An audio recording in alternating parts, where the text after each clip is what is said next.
Hello students, आज की class में हम एडजेक्टिव क्लोज के बारे में पढ़ेंगे।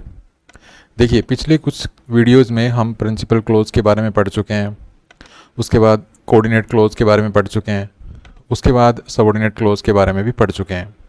एक बार फिर से मैं आपको यहाँ पर ब्रीफली रिमाइंड कर देना चाहता हूँ इन तीनों के बारे में। तो देखिए, अगर आपको कोई सेंटेंस दिखाई देता है और उस सेंटेंस में सिर्फ एक सब्जेक्ट और प्रेडिकेट कॉम्बिनेशन है, अगर आपको कोई सेंटेंस ऐसा दिखाई देता है जिसमें सिर्फ एक ही सब्जेक्ट प्रेडिकेट कॉम्बिनेशन है, तो उस सेंटेंस में कोई क्लोज नहीं है। वो एक सिंपल सेंटेंस है, उसमें कोई क्लोज आप नहीं फाइंड आउट कर सकते हैं। क्लोज आपको वहीं मिलेगी जहां पर एक से ज़्यादा सब्जेक्ट प्रेडिकेट कॉम्बिनेशंस यूज हुए हैं। ठीक है, एक से ज़्यादा सब्जेक्ट प्रेडिकेट कॉम्बिनेशन अगर आपको किसी सेंटेंस में दिख रहे हैं तो इसका मतलब वहाँ पे आपको क्लोज मिल सकती हैं। उदाहरण के लिए मान लीजिए यहाँ से और यहाँ तक कोई सेंटेंस है, ठीक है, और इस सेंटेंस में एक सब्जेक्ट प्रेडिकेट कॉम्बिनेशन है यहाँ पे, दूसरा आगे चल के है सब्जेक्ट प्रेडिकेट। ठीक है, अब जरूरी नहीं है कि सिर्फ दो ही सब्जेक्ट प्रेडिकेट कॉम्बिनेशंस हो, दो से ज़्यादा भी हो सकते हैं, तीन भी हो सकते हैं, चार भी हो सकते हैं। ठीक है, जैसे मान लीजिए हम एक और सब्जेक्ट प्रेडिकेट यहाँ पे सपोज कर लेते हैं, तो यहाँ पर ये तीन सब्जेक्ट प्रेडिकेट कॉम्बिनेशंस हो गए, तो यहाँ पर इसका मतलब तीन क्लोजेज हो गई। ठीक है, एक क्लोज ये हो गई, दूसरी क्लोज ये हो गई और तीसरी क्लोज ये हो गई। ठीक है, तो जितने ज़्यादा सब्जेक्ट प्रेडिकेट कॉम्बिनेशंस होंगे इसका मतलब उतनी ही वहाँ पे क्लोजेज मिलेंगी। दूसरा, अब बात करते हैं कंजंक्शंस की। भाई ये जो सब्जेक्ट प्रेडिकेट कॉम्बिनेशंस हैं ये ज्वाइन भी किए जाएंगे किसी चीज़ से, तो उस चीज़ को कहते हैं कंजंक्शन। कंजंक्शन जो है एक से ज़्यादा सब्जेक्ट प्रेडिकेट कॉम्बिनेशंस को आपस में ज्वाइन करते हैं। तो जितनी क्लोजेज होंगी उससे एक कम कंजंक्शन होंगे। ठीक है, जैसे यहाँ पे मान लीजिए यहाँ से लेके और यहाँ तक ये तीन सब्जेक्ट प्रेडिकेट कॉम्बिनेशंस हमें दिखाई दे रहे हैं, तो यहाँ पे कंजंक्शंस कितने होंगे? एक कम। तीन सब्जेक्ट प्रेडिकेट कॉम्बिनेशंस हैं तो कंजंक्शंस हो जाएंगे दो। ठीक है, तो ये चीज़ आपको ध्यान रखनी है। तो अगर हमारे पास कोई ऐसा सेंटेंस है जहाँ पर सिर्फ एक ही सब्जेक्ट प्रेडिकेट कॉम्बिनेशन है तो वहाँ पे कोई क्लोज नहीं होंगी। क्लोज होंगी वहाँ पर जहाँ पर कम से कम दो सब्जेक्ट प्रेडिकेट कॉम्बिनेशन होंगे। ठीक है, कम से कम दो। तो यहाँ पे एक सब्जेक्ट प्रेडिकेट कॉम्बिनेशन है मान लीजिए, और दूसरा सब्जेक्ट प्रेडिकेट कॉम्बिनेशन है यहाँ पे, यहाँ पे। ठीक है, कहीं भी हो सकते हैं, मतलब एक सेंटेंस है यहाँ से लेके यहाँ तक आपके पास सेंटेंस है ये, और ये सब्जेक्ट प्रेडिकेट कॉम्बिनेशंस आपको इस सेंटेंस में दिखाई दे रहे हैं, तो ये एक कंजंक्शन से जुड़े हुए होंगे। ठीक है, एक कंजंक्शन भी होगा यहाँ पे, इन दोनों को जोड़ने वाला क्या होगा? यहाँ पे एक कंजंक्शन होगा। ये जो कंजंक्शन है ये काफ़ी महत्वपूर्ण है क्लोज को फाइंड आउट करने में या क्लोज को आइडेंटिफाई करने में। ठीक है, तो जिस सब्जेक्ट प्रेडिकेट कॉम्बिनेशन के साथ ये कंजंक्शन है वो सब्जेक्ट प्रेडिकेट कॉम्बिनेशन या तो कोऑर्डिनेट क्लोज है या सबऑर्डिनेट क्लोज है। ठीक है, जिस सब्जेक्ट प्रेडिकेट कॉम्बिनेशन के साथ कोई कंजंक्शन नहीं है वो जो सब्जेक्ट प्रेडिकेट कॉम्बिनेशन है वो है प्रिंसिपल क्लोज। तो अगर मान लीजिए ये दो सब्जेक्ट प्रेडिकेट कॉम्बिनेशंस हैं और इस सब्जेक्ट प्रेडिकेट कॉम्बिनेशन के साथ कोई कंजंक्शन नहीं है, इसकी शुरुआत किसी कंजंक्शन से नहीं हो रही है, तो ये हो गई हमारी प्रिंसिपल क्लोज। ठीक है, अब ये जो सब्जेक्ट प्रेडिकेट कॉम्बिनेशन है ये बच गया हमारा, और इससे पहले आपको एक कंजंक्शन दिखेगा। ठीक है, कुछ केसेस में क्या होता है, जैसे सबऑर्डिनेट क्लोज हम पढ़ेंगे तो उसमें हम देखेंगे कि कुछ क्लोजेज ऐसी होती हैं जिसमें ये कंजंक्शन और फिर एक सब्जेक्ट प्रेडिकेट कॉम्बिनेशन शुरू में मिलेगा। ठीक है, और उसके बाद एक सब्जेक्ट प्रेडिकेट कॉम्बिनेशन और मिलेगा। ऐसे भी हो सकता है, मतलब ज़रूरी नहीं है कि वो सब्जेक्ट प्रेडिकेट कॉम्बिनेशन जो किसी भी कंजंक्शन से शुरू नहीं है वो आपको सेंटेंस के शुरू में मिले, ऐसा नहीं है। जैसे मैंने यहाँ पे लिखा है ना, ऐसा नहीं है कि प्रिंसिपल क्लोज आपको शुरू में ही मिलेगी, वो बाद में भी हो सकती है। बस आपको ये देखना है कि किस सब्जेक्ट प्रेडिकेट कॉम्बिनेशन के साथ कंजंक्शन नहीं है, किसके साथ है।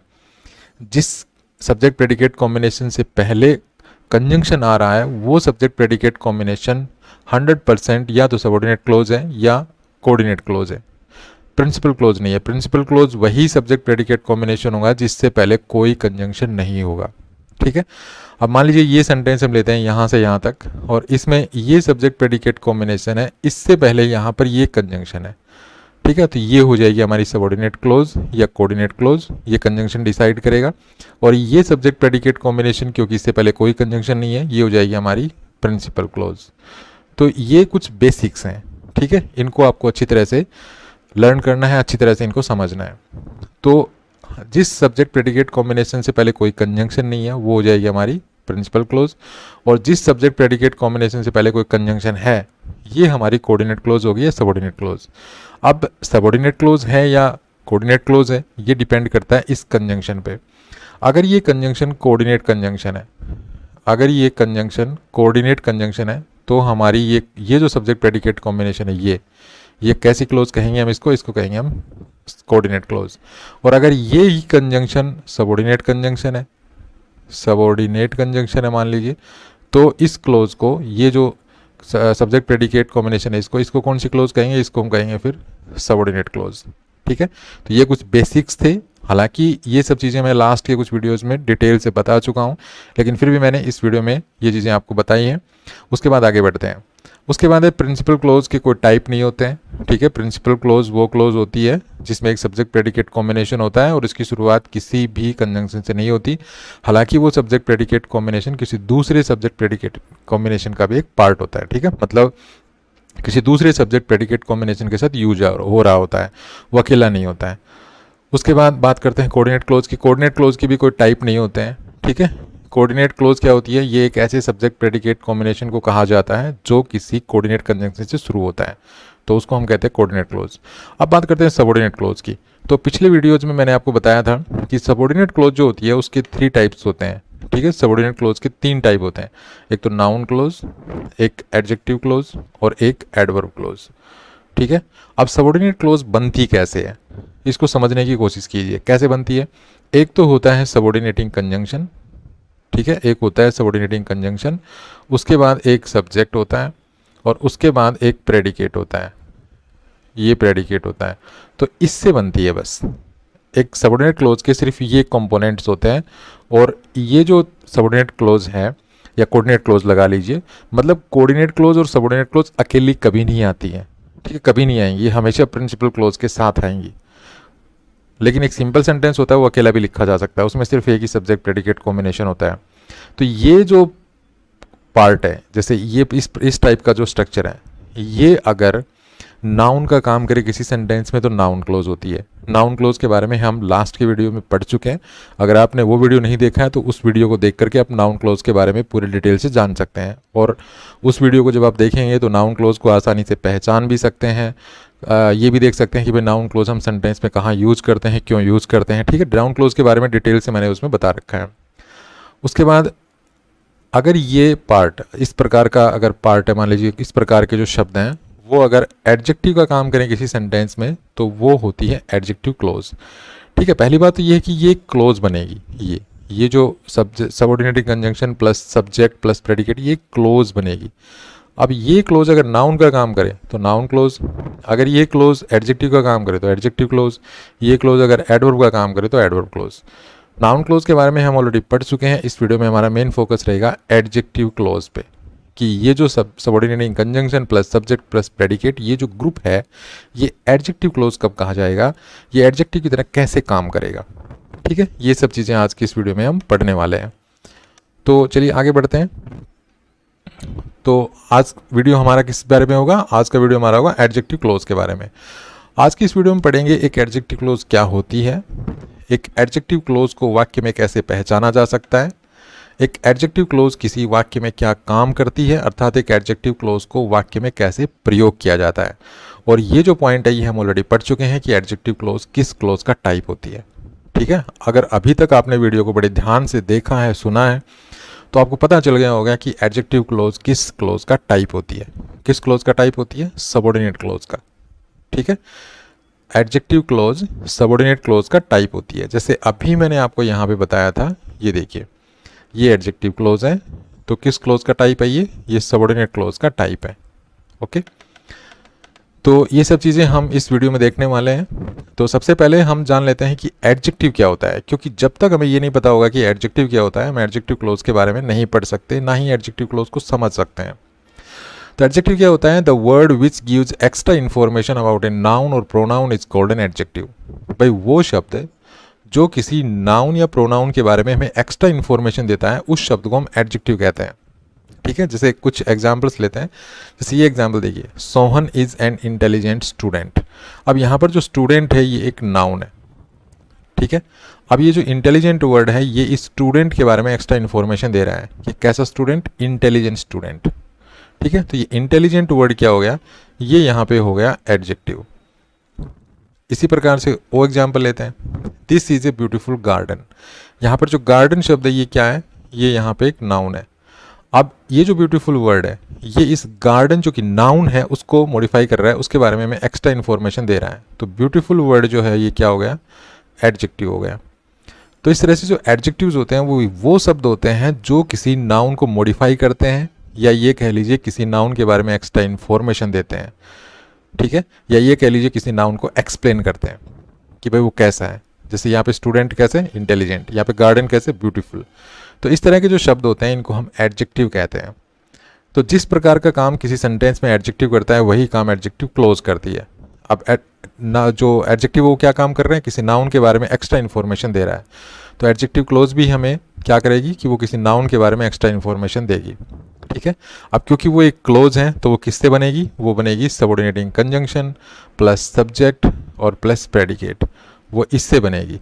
अगर इस प्रकार के शब्द किसी नाउन के बारे में हमें एक्स्ट्रा इन्फॉर्मेशन दे रहे हैं तो इसको हम कहेंगे एडजेक्टिव क्लोज। ठीक है, इस ग्रुप को कहेंगे हम एडजेक्टिव क्लोज। तो आई होप आप समझ गए होंगे कि एडजेक्टिव क्लोज क्या होती है और एडजेक्टिव्स क्या होते हैं। चलिए आगे बढ़ते हैं।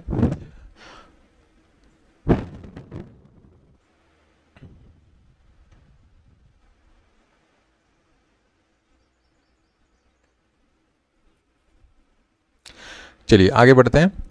तो एडजेक्टिव क्लोज, जिसे रिलेटिव क्लोज के रूप में भी जाना जाता है, एक डिपेंडेंट क्लोज होती है जो एक वाक्य के अंदर एडजेक्टिव के रूप में कार्य करती है।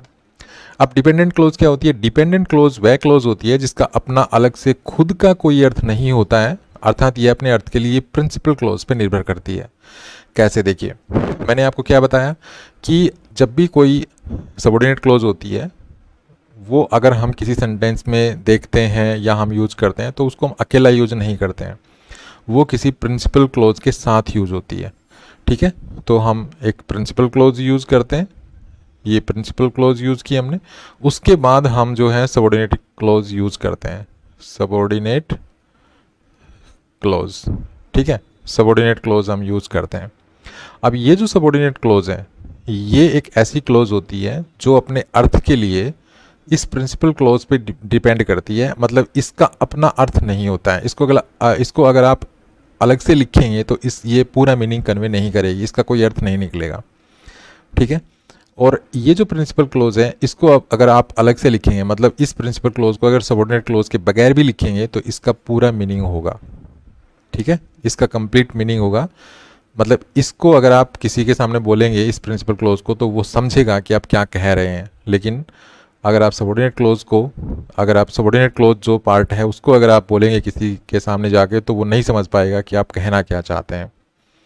ठीक है, जैसे अगर मान लीजिए मैं कहता हूँ आई सा ए स्नेक, ये सिर्फ एग्जाम्पल मैं आपको समझाने के लिए कह रहा हूँ, हालांकि एडवर्ब क्लोज का एग्जाम्पल है। ठीक है, लेकिन मैं सिर्फ आपको समझाने के लिए बोल रहा हूँ। ये I saw a snake when I was going to school, मैंने ये एक सेंटेंस लिखा।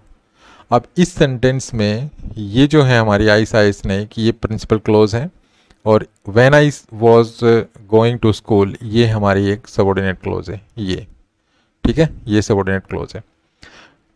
प्रिंसिपल क्लोज का सब्जेक्ट है आई और ये इसका प्रेडिकेट है, और ये जो सबऑर्डिनेट क्लोज है when I was going to school ये इसमें ये सब्जेक्ट है, और ये हमारी वाज गोइंग टू स्कूल ये इसका प्रेडिकेट है। और क्योंकि जो सबऑर्डिनेट क्लोज है वो किसी कंजंक्शन से शुरू होती है, सबऑर्डिनेटिंग कंजंक्शन से, तो ये यहाँ पे सबऑर्डिनेटिंग कंजंक्शन है।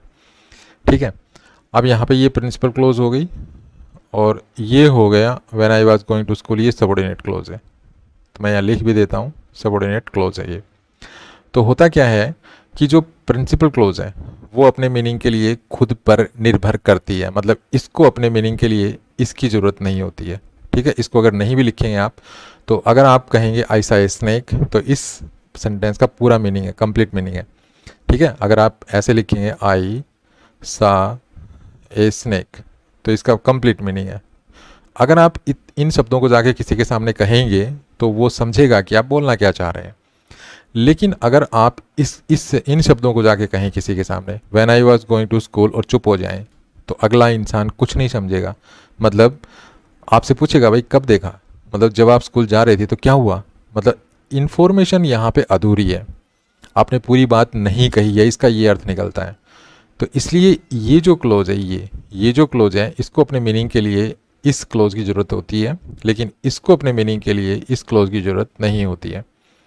ठीक है, प्रिंसिपल क्लोज को अपने मीनिंग के लिए सबऑर्डिनेट क्लोज की ज़रूरत नहीं होती है, लेकिन सबऑर्डिनेट क्लोज को अपने मीनिंग के लिए प्रिंसिपल क्लोज की ज़रूरत होती है। ये क्लोज तब तक अपना मीनिंग कन्वे नहीं करेगी, मतलब ये जो when I was going to school है, जो कि सबऑर्डिनेट क्लोज है, ये अपना मीनिंग तब तक कन्वे नहीं करेगी जब तक इसको आई साए स्नेक के साथ नहीं लिखा जाता है। लेकिन अगर आप आई साए स्नेक को अकेला लिखते हैं बिना when I was going to school के, तो भी इसका मीनिंग कंप्लीट है, ये कंप्लीट मीनिंग कन्वे कर रही है।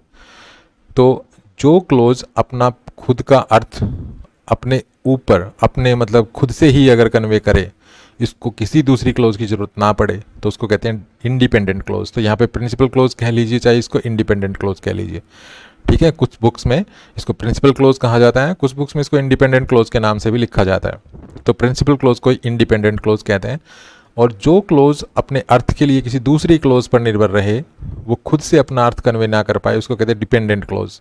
तो ये जो क्लोज होती है सबऑर्डिनेट क्लोज, ये डिपेंडेंट क्लोज होती है, इसको अपने अर्थ के लिए प्रिंसिपल क्लोज की ज़रूरत होती है, तो ये डिपेंडेंट क्लोज है।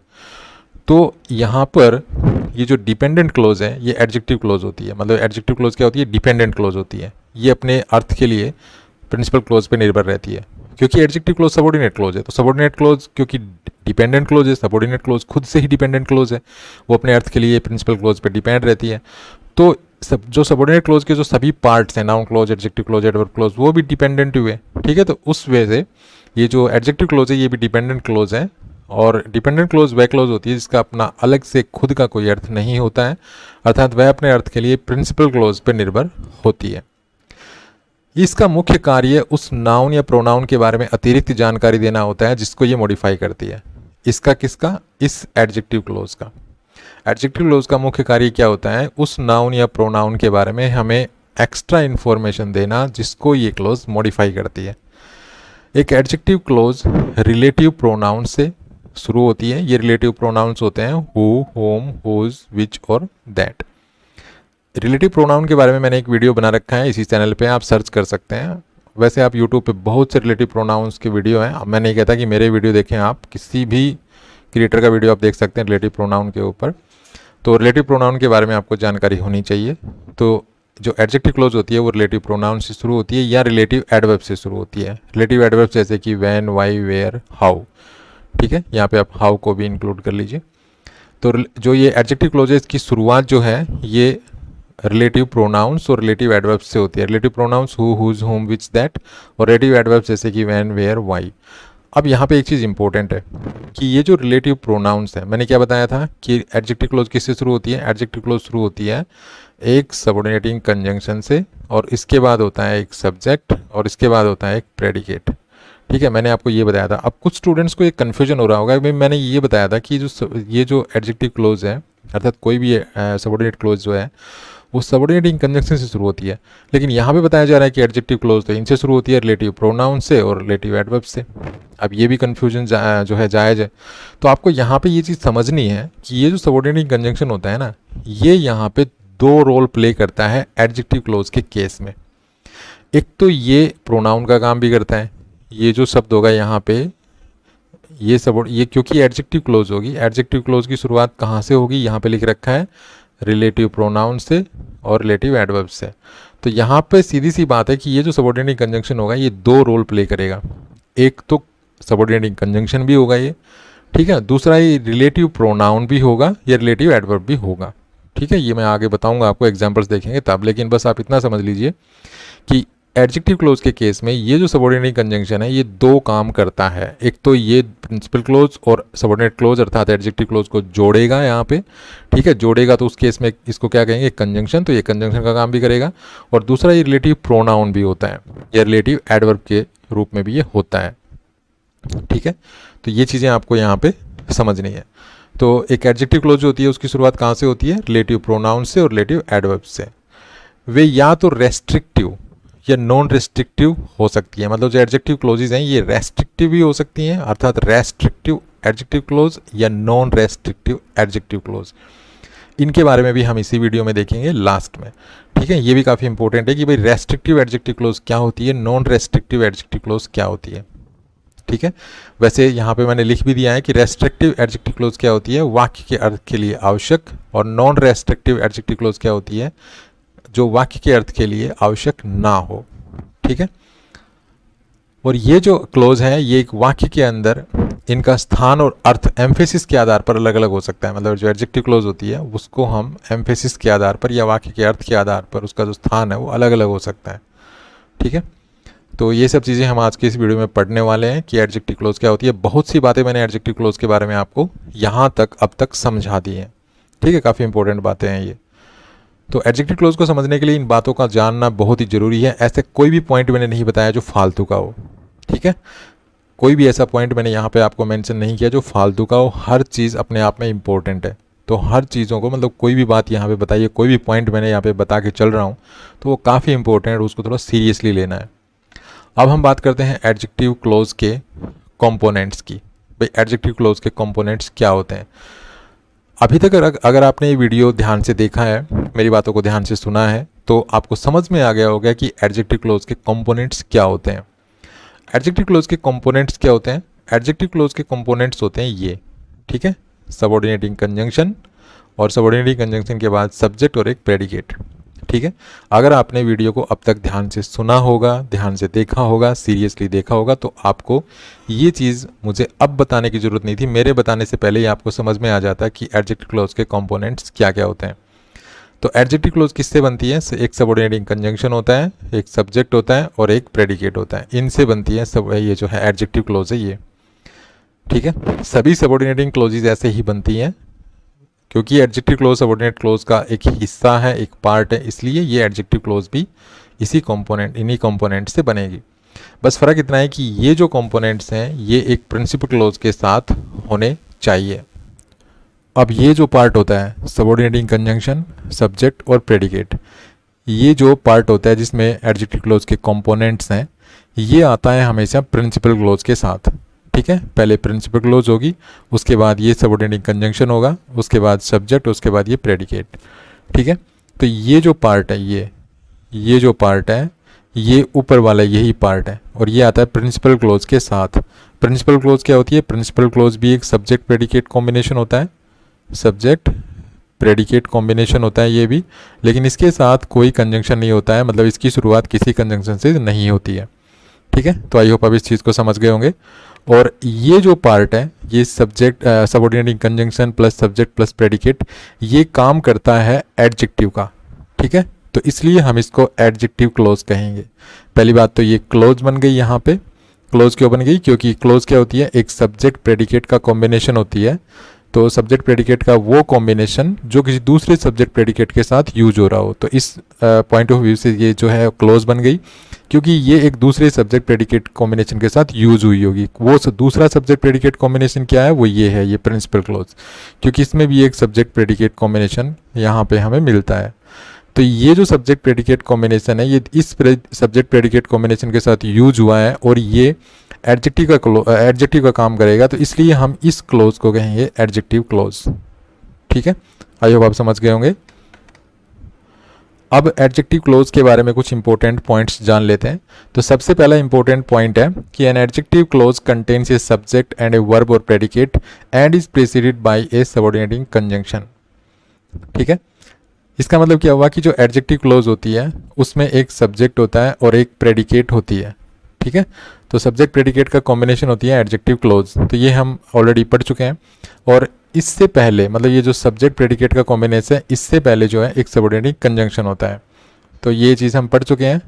उसके बाद सेकंड इंपॉर्टेंट पॉइंट है कि an adjective clause always modifies a noun और pronoun present in the principal clause. ये काफ़ी इंपॉर्टेंट पॉइंट है कि जो एडजेक्टिव क्लोज होती है वो एक ऐसे नाउन या प्रोनाउन को मॉडिफाई करती है, या हम कह सकते हैं कि ऐसे नाउन या प्रोनाउन के बारे में हमें एक्स्ट्रा इन्फॉर्मेशन देती है जो नाउन या प्रोनाउन प्रिंसिपल क्लोज में होता है। उसके बाद है N adjective clause always follows immediately the noun और प्रोनाउन इट मॉडिफाइज।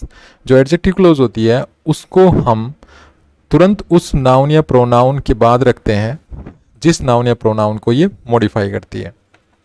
उसके बाद है the following subordinating conjunctions often start an adjective close, कि ये जो सबऑर्डिनेटिंग कंजंक्शन है इनसे एडजेक्टिव क्लोज शुरू होती है। तो इन कंजंक्शंस में कौन कौन से क्या क्या शामिल है? एक तो relative pronouns who, whose, whom, which और दैट, और एक relative adverbs when, where, why और हाउ। ठीक है, यहाँ पर एक नोट करने वाली बात यह है कि जो रिलेटिव प्रोनाउंस और जो रिलेटिव एडवर्ब्स हैं, ये जो रिलेटिव प्रोनाउंस और जो ये रिलेटिव एडवर्ब्स हैं, ये क्या है कि ये फंक्शन करती हैं सबऑर्डिनेटिंग कंजंक्शन के रूप में। ठीक है, ये सबऑर्डिनेटिंग कंजंक्शन के रूप में जो है काम करती है, और सबऑर्डिनेटिंग कंजंक्शन के साथ साथ ये प्रोनाउंस और एडवर्ब का काम भी करती है। ये चीज़ यहाँ पे नोट करने वाली है, इंपॉर्टेंट पॉइंट है ये। तो ये सब बातें जो हैं आपको ध्यान रखनी है। पहले क्या है कि एडजेक्टिव क्लोज एक ऐसी सब्जेक्ट वर्ब सब्जेक्ट प्रेडिकेट का कॉम्बिनेशन होती है जिसमें जो है सबऑर्डिनेटिंग कंजंक्शन से शुरू होती है। इनमें पहला पॉइंट क्या है कि जो एडजेक्टिव क्लोज होती है वो एक ऐसे सब्जेक्ट प्रेडिकेट का कॉम्बिनेशन होती है जिसकी शुरुआत एक सबऑर्डिनेटिंग कंजंक्शन से होती है। पहला पॉइंट ये है। दूसरा है कि जो एडजेक्टिव क्लोज है ये जिस नाउन या प्रोनाउन को मॉडिफाई करती है वो नाउन या प्रोनाउन कहाँ होगा? वो प्रिंसिपल क्लोज में होगा। तीसरा है कि जो एडजेक्टिव क्लोज है वो हमेशा उस नाउन या प्रोनाउन के बाद रखी जाती है जिस नाउन या प्रोनाउन को ये मॉडिफाई करती है। उसके बाद है कि जो एडजेक्टिव क्लोज है वो सबऑर्डिनेटिंग कंजंक्शन से शुरू होगी, और वो सबऑर्डिनेटिंग कंजंक्शंस होते हैं रिलेटिव प्रोनाउंस और रिलेटिव एडवर्ब्स। ये जो रिलेटिव प्रोनाउंस और रिलेटिव एडवर्ब्स हैं यही सबऑर्डिनेटिंग कंजंक्शन का काम भी करते हैं और ये प्रोनाउन और एडवर्ब्स का काम भी करते हैं। अब एक एक पॉइंट को हम वन बाय वन एग्जाम्पल्स के साथ देखते हैं। तो फर्स्ट क्या था पॉइंट कि an adjective clause contains a subject and a verb और predicate and is preceded by subordinating conjunction. कि भाई जो एक एडजेक्टिव क्लोज होती है उसमें एक सब्जेक्ट होता है, एक प्रेडिकेट होता है, और वो सब्जेक्ट प्रेडिकेट की शुरुआत एक सबऑर्डिनेटिंग कंजंक्शन से होती है। तो ये एग्जाम्पल देखिए, he is the boy who broke the window pen. अब यहाँ पे देखिए ये एक सब्जेक्ट प्रेडिकेट का कॉम्बिनेशन है, और ये जो है ये जो शब्दों का समूह है ये यहाँ पे एडजेक्टिव क्लोज बनेगी। तो एडजेक्टिव क्लोज क्यों बनेगी ये? क्योंकि ये एक ऐसे शब्दों का समूह है जिसमें एक सब्जेक्ट है, एक प्रेडिकेट है, और ये सब्जेक्ट प्रेडिकेट मिलके इस बॉय नाउन को मॉडिफाई कर रहे हैं, मतलब बॉय के बारे में हमें एक्स्ट्रा इन्फॉर्मेशन दे रहे हैं। अब बॉय किसका पार्ट है? बॉय है प्रिंसिपल क्लोज का पार्ट। ठीक है, तो यहाँ पर ये जो एडजेक्टिव क्लोज है इसमें देखिए एक सब्जेक्ट है, सब्जेक्ट क्या है? हु, और प्रेडिकेट क्या है? Broke the window pen. ठीक है, और यहाँ पर ये सब्जेक्ट प्रेडिकेट कॉम्बिनेशन हो गया, ये सब्जेक्ट हो गया, ये प्रेडिकेट हो गया। अब हु देखिए ये खुद ही जो है सबऑर्डिनेटिंग कंजंक्शन का काम कर रहा है। तो मैंने क्या बताया था आपको कि ये जो रिलेटिव प्रोनाउंस होते हैं who, whose, whom, which, that, और relative adverbs when, why, where, how, ये कंजंक्शन का काम भी करते हैं और ये एडवर्ब्स और प्रोनाउंस का काम भी करते हैं। ठीक है, नेक्स्ट एग्जाम्पल है he is my friend whom you met yesterday. अब यहाँ पे ये एडजेक्टिव क्लोज है, ये एडजेक्टिव क्लोज है, इसमें ये सब्जेक्ट है और ये इसका प्रेडिकेट है। ठीक है, ये होम जो है ये यहाँ पे कंजंक्शन का काम भी कर रहा है और प्रोनाउन का काम भी कर रहा है। नेक्स्ट देखिए he is the student whose father is a doctor. तो ये यहाँ पे ये एडजेक्टिव क्लोज है, इस एडजेक्टिव क्लोज में ये प्रेडिकेट है इसका, इज ए डॉक्टर, और ये यहाँ पे हुज फादर, ये यहाँ पे इसका सब्जेक्ट है। ठीक है, उसके बाद है the car that is parked in front of the house belongs to Kamal. तो यहाँ पे देखिए the car that is parked in front of the house, ये जो है ये एडजेक्टिव क्लोज है। ठीक है, ये एडजेक्टिव क्लोज है, इसमें ये जो दैट है ये यहाँ पे सब्जेक्ट का काम कर रहा है, और is parked in front of the house ये यहाँ पे इसका प्रेडिकेट है। ठीक है, और द कार बिलोंग्स टू कमल ये यहाँ पे प्रिंसिपल क्लोज हो गई। तो जो भी एडजेक्टिव क्लोजेज होती हैं उनमें एक सब्जेक्ट और एक प्रेडिकेट होता है। तो जैसे यहाँ पे ये पहला जो सेंटेंस था इसमें ये एडजेक्टिव क्लोज थी, इस एडजेक्टिव क्लोज में ये सब्जेक्ट है, ये प्रेडिकेट है।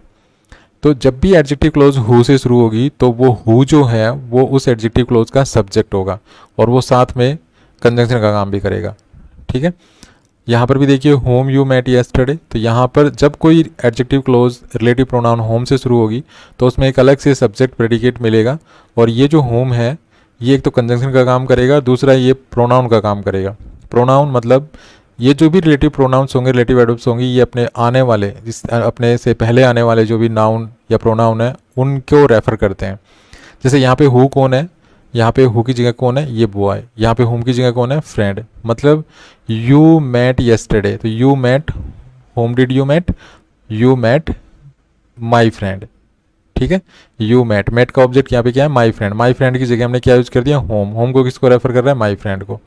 ठीक है, माई फ्रेंड किसका पार्ट है, प्रिंसिपल क्लोज का। तो यहाँ पर ये जो है ये एडजेक्टिव क्लोज है, इसमें हुज फादर ये सब्जेक्ट है और ये इसका प्रेडिकेट है। ठीक है, तो इसमें सब्जेक्ट प्रेडिकेट हो गया और इसकी शुरुआत हो रही है सबऑर्डिनेट कंजंक्शन से। सबऑर्डिनेट कंजंक्शन क्या है, हुज। उसके बाद है the car that is park, ये यहाँ पे एडजेक्टिव क्लोज हो गई, ये यहाँ पे एडजेक्टिव क्लोज हो गई। एडजेक्टिव क्लोज में ये सब्जेक्ट है, तो जहाँ पे दैट या विच होते हैं ये भी एडजेक्टिव क्लोज में सब्जेक्ट बन सकते हैं। ठीक है, जैसे यहाँ पे सब्जेक्ट है, ये प्रेडिकेट हो गया। अब दैट किसको रेफर कर रहे हैं, कार को। ठीक है, ये द कार बिलोंग्स टू कमल, ये यहाँ पे हो गई इसकी प्रिंसिपल क्लोज। तो इस तरह से एडजेक्टिव क्लोज में एक सब्जेक्ट और एक प्रेडिकेट होता है, और सब्जेक्ट प्रेडिकेट जो है वो सबऑर्डिनेट कंजंक्शन से शुरू होता है। ये जो सबऑर्डिनेट कंजंक्शन है ये रिलेटिव प्रोनाउन ही होता है, ये प्रोनाउन भी काम भी करता है और ये कंजंक्शन का काम भी करता है। नेक्स्ट देखिए, an adjective clause always modifies a noun और pronoun present in the principal clause. ये जो एडजेक्टिव क्लोज होती है ये हमेशा उस नाउन या प्रोनाउन को मॉडिफाई करती है जो प्रिंसिपल क्लोज में होता है। अब यही एग्जांपल फिर लेते हैं, ही is the boy who broke the window pen. ये जो एडजेक्टिव क्लोज है ये किसको मॉडिफाई कर रही है, बॉय को। बॉय किसका पार्ट है, प्रिंसिपल क्लोज का। नेक्स्ट देखिए, I need a servant home I trust fully, तो ये यहाँ पे एडजेक्टिव क्लोज हो गई, ये किसको रेफर कर रही है, सर्वेंट को। सर्वेंट नाउन किसका पार्ट है, प्रिंसिपल क्लोज का। नेक्स्ट है, he is the student whose father is a doctor, तो whose father is a doctor ये एक सबऑर्डिनेटिंग क्लोज है। सबऑर्डिनेटिंग क्लोज में ये एडजेक्टिव क्लोज है। एडजेक्टिव क्लोज किसको रेफर कर रही है, किसके बारे में हमें एक्स्ट्रा इन्फॉर्मेशन दे रही है, स्टूडेंट के बारे में। स्टूडेंट किसका पार्ट है, प्रिंसिपल क्लोज का। नेक्स्ट देखिए, the car that is park in front of the house belongs to Kamal. यहाँ पे देखिए that is park in front of the house, ये एडजेक्टिव क्लोज है। एडजेक्टिव क्लोज किसके बारे में एक्स्ट्रा इन्फॉर्मेशन दे रही है, कार के बारे में। कार किसका पार्ट है, प्रिंसिपल क्लोज का। तो इस तरह से जो भी एडजेक्टिव क्लोजेज होती हैं ये जिस नाउन या प्रोनाउन के बारे में एक्स्ट्रा इन्फॉर्मेशन देती हैं वो नाउन या प्रोनाउन प्रिंसिपल क्लोज का पार्ट होता है। ठीक है, जैसे ये एडजेक्टिव क्लोज थी, ये किसके बारे में एक्स्ट्रा इन्फॉर्मेशन दे रही है, बॉय के बारे में। यहाँ पर ये एडजेक्टिव क्लोज किसके बारे में एक्स्ट्रा इन्फॉर्मेशन दे रही है, सर्वेंट के बारे में। यहाँ पर ये एडजेक्टिव क्लोज किसके बारे में एक्स्ट्रा इन्फॉर्मेशन दे रही है, स्टूडेंट के बारे में। ठीक है, अगला जो थर्ड इंपॉर्टेंट पॉइंट था वो क्या था कि an adjective clause always follows immediately the noun और प्रोनाउन इट मॉडिफाइज। मतलब जो एडजेक्टिव क्लोज है वो उस नाउन या प्रोनाउन के ठीक बाद रखी जाती है जिस नाउन या प्रोनाउन के बारे में ये एक्स्ट्रा इन्फॉर्मेशन देती है। जैसे ही is the boy who broke the window pen, यहाँ पर ये एडजेक्टिव क्लोज थी, ये जिस नाउन के बारे में एक्स्ट्रा इन्फॉर्मेशन दे रही है जो कि बॉय है, उस बॉय के ठीक बाद इसको यूज किया गया है। यहाँ पे देखिए, I need a servant home I can trust fully, तो यहाँ पर ये एडजेक्टिव क्लोज है, ये ठीक उस नाउन के बाद रखी गई है जिस नाउन को ये मॉडिफाई कर रही है। तो यहाँ पे सर्वेंट के बारे में एक्स्ट्रा इन्फॉर्मेशन दे रही है, तो इस सर्वेंट के बाद रखी हुई है। यहाँ पे देखिए, my brother whom you met yesterday is a doctor, तो यहाँ पर ये जो होम यू मेट येस्टरडे है ये एक एडजेक्टिव क्लोज है, ये किसके बारे में एक्स्ट्रा इन्फॉर्मेशन दे रही है, ब्रदर के बारे में। तो ठीक ब्रदर के बाद रखी हुई है। ठीक है, तो हम इस सेंटेंस को ऐसे नहीं लिख सकते, my brother is a doctor whom you met yesterday. अगर मैं इस सेंटेंस को ऐसे लिखूँ, my brother is a doctor whom you met yesterday, whom you met yesterday. अगर मैं इसको ऐसे लिखूँ इस सेंटेंस को तो ये गलत हो जाएगा, क्योंकि ये एक एडजेक्टिव क्लोज है और ये किसको एक्सप्लेन कर रही है, किसके बारे में एक्स्ट्रा इन्फॉर्मेशन दे रही है, इस ब्रदर के बारे में। ठीक है, डॉक्टर के बारे में इन्फॉर्मेशन नहीं दे रही है, ये ब्रदर के बारे में एक्स्ट्रा इन्फॉर्मेशन दे रही है, ब्रदर को मॉडिफाई कर रही है, तो हमें इसको इस ब्रदर के ठीक बाद रखना पड़ेगा। उसके बाद है the car that is park in front of the house belongs to Kamal, तो यहाँ पे देखिए ये एडजेक्टिव क्लोज है, ये एडजेक्टिव क्लोज किसके बारे में एक्स्ट्रा इन्फॉर्मेशन दे रही है, कार के बारे में, तो ठीक इस कार के बाद रखी हुई है। तो इस प्रकार से एडजेक्टिव क्लोज जिस नाउन या प्रोनाउन को मॉडिफाई करती है, जिस नाउन या प्रोनाउन के बारे में एक्स्ट्रा इन्फॉर्मेशन देती है, ठीक उस नाउन या प्रोनाउन के बाद उस एडजेक्टिव क्लोज को रखा जाता है। उसके बाद अगला इंपॉर्टेंट पॉइंट था the following subordinating conjunctions often start an adjective close. तो ये जो सबऑर्डिनेटिंग कंजंक्शंस हैं जो रिलेटिव क्लोज को इंट्रोड्यूस करते हैं वो है relative pronouns who, whose, whom, which, that, और relative adverbs when, where, why, how. जैसे ये कुछ एग्जांपल्स हैं, ये एग्जांपल्स हम ऑलरेडी पढ़ भी चुके हैं। तो जो एडजेक्टिव क्लोज है वो या तो रिलेटिव प्रोनाउन से शुरू मिलेगी या रिलेटिव एडवर्ब से शुरू मिलेगी। जैसे ये एडजेक्टिव क्लोज है, इसकी शुरुआत किससे हो रही है? रिलेटिव प्रोनाउन हु से। यहाँ पर ये एडजेक्टिव क्लोज है, इसकी शुरुआत किससे हो रही है? होम से। ये एडजेक्टिव क्लोज है, इसकी शुरुआत किससे हो रही है? हुज से। अब यहाँ पर ये एडजेक्टिव क्लोज है, ये इसकी शुरुआत कहाँ से हो रही है? रिलेटिव प्रोनाउन दैट से। अब यहाँ पे देखिए ये एडजेक्टिव क्लोज है, इसकी शुरुआत किससे हो रही है? व्हेन से, जो कि रिलेटिव एडवर्ब है। यहाँ पे देखिए वेयर माई फ्रेंड लिव्स, तो ये एक एडजेक्टिव क्लोज, इसकी शुरुआत किससे हो रही है? वेयर से। अब यहाँ पे देखिए why he is always late, तो इसकी शुरुआत किससे हो रही है? वाई से, जो कि रिलेटिव एडवर्ब है। ये देखिए ये एडजेक्टिव क्लोज है, how these sums are done, तो ये इसकी शुरुआत किससे हो रही है? हाउ से, जो कि रिलेटिव एडवर्ब है। ठीक है, तो ये एक एडजेक्टिव क्लोज है। तो एडजेक्टिव क्लोज की शुरुआत हमेशा या तो रिलेटिव प्रोनाउन से होगी या रिलेटिव एडवर्ब से होगी। अब यहाँ पर एक चीज़ और देखने वाली है, हालांकि ये चीज़ मैं एक्सप्लेन तो कर चुका हूँ, लेकिन एक बार फिर से हम इस चीज़ को देख लेते हैं। तो ये मैं एग्जाम्पल थोड़े से हटा देता हूँ, एक एक एग्जाम्पल करके समझाता हूँ। देखिए he is the boy who broke the window pen, यहाँ पे ये एडजेक्टिव क्लोज है।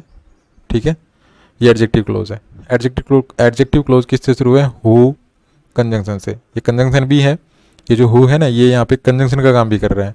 ये प्रिंसिपल क्लोज है और ये सबऑर्डिनेटिंग क्लोज है। तो ये प्रिंसिपल क्लोज और सबऑर्डिनेटिंग क्लोज को आपस में जोड़ने का काम भी कर रहा है, और साथ में ये प्रोनाउन भी है।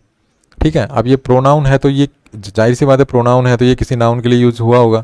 अब ये किस नाउन के लिए यूज हुआ है? ये उस नाउन के लिए यूज हुआ है, उस नाउन या प्रोनाउन के लिए यूज होता है, ये जिस नाउन या प्रोनाउन के बाद इसको रखा जाता है। तो ये यहाँ पे इस बॉय के बाद रखा है, तो ये बॉय को रेफर कर रहा है। मतलब हु की जगह यहाँ पे, मतलब who broke the window pen, मतलब जिसने विंडो पेन को तोड़ा। अब किसने तोड़ा होगा? हु ने। अब ये क्योंकि सब्जेक्ट है तो सब्जेक्ट ही डूअर होता है, किसी काम को करने वाला सब्जेक्ट ही होता है। तो विंडो पेन को तोड़ने वाला हु है। अब हु की जगह कौन है? इसका मतलब बॉय। तो विंडो पेन को तोड़ने वाला कौन है? बॉय। ठीक है, तो यहाँ पर ये कंजंक्शन का काम भी करता है और ये किसी नाउन या प्रोनाउन को भी रेफर करता है। जिस नाउन या प्रोनाउन को रेफर करेगा वो इसका एंटीसीडेंट होगा। तो यहाँ पर he is the boy principal clause है, who broke the window pane इसकी सबऑर्डिनेटिंग क्लोज है, सबऑर्डिनेटिंग क्लोज में एडजेक्टिव क्लोज है। उसके बाद हमें यहाँ पे ध्यान रखना है कि जो एडजेक्टिव क्लोज हु से शुरू होती है तो हु उस एडजेक्टिव क्लोज का सब्जेक्ट होता है। तो यहाँ पर इसको हम सब्जेक्ट मानेंगे। ठीक है, ये सब्जेक्ट है। उसके बाद ये प्रेडिकेट है। अब प्रेडिकेट किसके बारे में कहा गया है? किस सब्जेक्ट के बारे में कहा गया है? हु के बारे में। अब हु किसको रेफर कर रहा है? बॉय। इसका मतलब इसका सब्जेक्ट क्या हो गया? ब्रोक, ये जो ब्रेक जो एक्शन है इसको करने वाला कौन है? बॉय। तो हु से अगर कोई एडजेक्टिव क्लोज शुरू होती है तो हु जो है उसमें सब्जेक्ट होगा, ध्यान रखिए इस चीज़ का। अब यहाँ पे देखिए आई नीड ए सर्वेंट हुम आई कैन ट्रस्ट फुली, तो यहाँ पे देखिए ये रिलेटिव एडजेक्टिव क्लोज है। अब यहाँ पर ये एडजेक्टिव क्लोज है तो इसकी शुरुआत हो रही है होम से। तो होम क्या होता है? ये ऑब्जेक्ट होता है। तो ऑब्जेक्ट अगर होगा कंजंक्शन, एक तो ये कंजंक्शन का काम कर रहा है होम, और एक ये प्रोनाउन है। तो प्रोनाउन है तो किस नाउन के लिए यूज हुआ है? ये उस नाउन के लिए यूज हुआ है, उस प्रोनाउन के लिए यूज हुआ है जो इससे पहले आ रहा है। तो इससे पहले क्या आ रहा है? ये सर्वेंट। सर्वेंट एक नाउन है, तो इसका मतलब हमें यहाँ पे सर्वेंट मानकर चलना होगा। अब ये क्योंकि ऑब्जेक्ट है, ये इस क्लोज का ऑब्जेक्ट है। ऑब्जेक्ट किसका होता है? वर्ब का। तो ये वर्ब का ऑब्जेक्ट है, इसका मतलब आई कैन ट्रस्ट, और ट्रस्ट के बाद ये ऑब्जेक्ट है। तो होम किसको रेफर कर रहा है? सर्वेंट को। तो यहाँ पर हम सर्वेंट लिख सकते हैं। ठीक है, यहाँ पे सर्वेंट है तो I can trust the servant. ठीक है, आई नीड ए सर्वेंट, मुझे एक सर्वेंट की ज़रूरत है, और I can trust the servant fully, जिसको मैं मतलब उस सर्वेंट में पूरा विश्वास कर सकूं। तो यहाँ पे ये जो सर्वेंट है ना, ये इस ट्रस्ट का ऑब्जेक्ट भी है। ठीक है, क्योंकि यहाँ पर हमने ऑब्जेक्टिव केस वाला प्रोनाउन यूज़ किया, तो हमें इस सर्वेंट को इस क्लोज का ऑब्जेक्ट मान कर चलना होगा। इस क्लोज में जो वर्ब है उसका ऑब्जेक्ट मान के चलना होगा। नेक्स्ट है he is the student whose father is a doctor. अब यहाँ पे देखिए ये एडजेक्टिव क्लोज है। अब ये इसका प्रेडिकेट है। अब प्रेडिकेट है, इसकी शुरुआत किससे हो रही है? हुज से। अब हुज जो होता है ये एक पॉजिटिव प्रोनाउन होता है, ये मतलब पॉजिटिव केस बनाता है ये। अब पॉजिटिव बनाएगा तो किसको बनाएगा? फादर को। अब फादर को जब बनाएगा पॉजिटिव तो ये फादर हो गया। ठीक है, ये फादर हो गया। अब फादर हो गया तो ये हुज है यहाँ पे। तब हुज किसको रेफर कर रहा है? क्योंकि रिलेटिव प्रोनाउन है तो ये अपने आने वाले पहले जो इसके पहले जो नाउन आ रहा है उसको रेफर करेगा। ये नाउन है स्टूडेंट, तो हमने यहाँ पे इसको लिख दिया स्टूडेंट। ठीक है, अब क्योंकि ये पॉजिटिव केस में है हुज, तो हमें इसको पॉजिटिव बनाना पड़ेगा। तो पॉजिटिव बनाने के लिए अपोस्ट्रोफी एस लगा देंगे, तो ये हो जाएगा द स्टूडेंट्स फादर। ठीक है, तो इसका मतलब हुज की जगह क्या है? हुज फादर की जगह क्या मान के चलना पड़ेगा हमें? The students father. तो students father is a doctor. ठीक है, इस तरह से इस सेंटेंस को हमें एनालाइज करना है। उसके बाद है next the car that is broken. तो यहाँ पे देखिए दैट, तो that is broken, sorry that is parked. तो the car that is parked, वो कार जो पार्क है, मतलब पार्क क्या है, दैट, ये दैट सब्जेक्ट है। अब ये दैट सब्जेक्ट है तो ये किसको रेफर कर रहा है, कार को, तो यहाँ पे दैट की जगह क्या है, कार। ठीक है, मतलब the car is parked in front of the house. ठीक है, तो वो कार जो हाउस के बाहर, हाउस के सामने जो पार्क है वो कमल की है। तो ये रिलेटिव प्रोनाउन है, रिलेटिव प्रोनाउन है, ये किसको रेफर कर रहा है, अपने से पहले आने वाले इस नाउन को। तो रिलेटिव प्रोनाउंस जो होते हैं ये इसी तरह से काम करते हैं। रिलेटिव प्रोनाउन होते हैं, ये प्रोनाउन का काम भी करते हैं। प्रोनाउन का काम, क्योंकि ये किसी, कोई भी प्रोनाउन होता है वो किसी नाउन की जगह यूज होता है। तो ये जिस नाउन के लिए जगह यूज होते हैं, जिस नाउन को ये रेफर करते हैं, जिस नाउन को रिप्रेजेंट करते हैं, वो नाउन या प्रोनाउन जो है इनसे पहले यूज किया गया होता है। अब ये कुछ ऐसी एडजेक्टिव क्लोजेज हैं जो है रिलेटिव एडवर्ब से शुरू हैं। तो ये एग्जांपल्स हालांकि हम देख चुके हैं। रिलेटिव एडवर्ब्स होती हैं व्हेन, वेयर, व्हाई, हाउ। तो जैसे यूथ इज़ द टाइम, तो रिलेटिव एडवर्ब अगर व्हेन से शुरू होगी तो ठीक इससे पहले टाइम होगा, या तो टाइम नाउन होगा, या डे होगा, या ईयर होगा। ठीक है, जैसे यहाँ पे डे भी हो सकता है, ईयर भी हो सकता है, मंथ भी हो सकता है।